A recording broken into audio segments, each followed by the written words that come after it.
আজকে বানাবো ম্যাঙ্গো ফিরনি। তার জন্য এখানে গোবিন্দভোগ চাল নিয়েছি আধা কাপ। ভালোভাবে 2-3 বার ধুয়ে চালটাকে 1 ঘন্টার জন্য আবার একটু জলে ভিজিয়ে দিলাম। চাল ভিজে গেলে এভাবে মিক্সিতে রেখে একটু পেস্ট করে নেব, একটু দানা দানা পেস্ট করে নেব।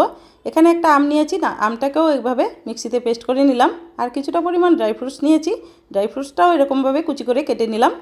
তো তারপরে একটা কড়াই নিয়ে, পরিষ্কার কড়াই নিয়ে 1 লিটার দুধ দিলাম। দুধটাকে এখন উনুন জ্বালিয়ে বসিয়ে দিব।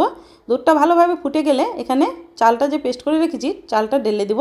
দেওয়ার পরে নেড়ে চেড়ে ভালো করে ঘন হয়ে এলে এখানে পরিমাণ মতো আমি দিয়ে দিব চিনি। মিষ্টি যে যেমন খাবে কম বেশি এভাবে দিবে। তারপরে নেড়ে চেড়ে চিনিটা গলে গেলে এখানে আমটা যে পাল্প বের করে রেখেছি আমের পাল্পটাও ঢেলে দিলাম। আর আমের পাল্পটা দেওয়ার পরে দেখবে কি সুন্দর একটা কালার আসবে। আর কিছুটা পরিমাণ এখানে ড্রাই ফ্রুটস কুচি দিয়ে দিলাম। দিয়ে এটা ম্যাঙ্গো ফিরনি খেতে কিন্তু দুর্দান্ত স্বাদের হয়। ফ্রিজে রেখে ঠান্ডা ঠান্ডা তোমরাও বানিয়ে খাবে। আর আমার ভিডিওটা ভালো লাগলে অবশ্যই কিন্তু লাইক করবে আর এক কমেন্ট করে জানাবে কেমন হয়েছে। এখানে আমি বাটিতে করে নিয়ে এখন ফ্রিজে রাখবো 1-1.5 ঘন্টার জন্য। তারপরে ঠান্ডা ঠান্ডা পরিবেশন করব। আর এখানে ড্রাই ফ্রুটস কুচি আমি দিয়ে দিলাম কিছুটা ইয়ের জন্য, বেশ সাজানোর জন্য আম কুচি দিলাম।